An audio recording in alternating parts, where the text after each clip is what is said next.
All right, guys. Good morning. Good morning. Today's reminder is simple. Don't forget to obey your stops.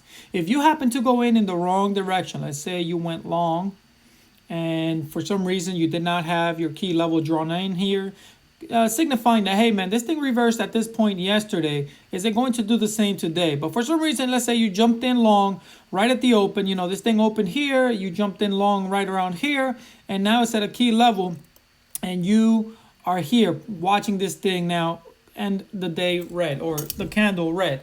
What I'm here to remind you is, guys, obey your stops. If this thing comes back to your entry point or slightly beneath or above your entry point, just get out, guys. Get out. So that's the reminder for today, guys. If you go in and it fakes you out like it did here, like it did here, like it did here, like it did here, you can see the trend, guys. So it's something that Shopify, for example, in this example, likes to do. So if it's gonna fake you out, just recognize that it likes to do that, and then it goes the opposite way.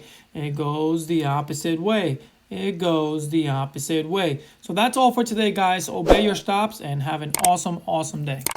More money! Ah, it's all very exciting.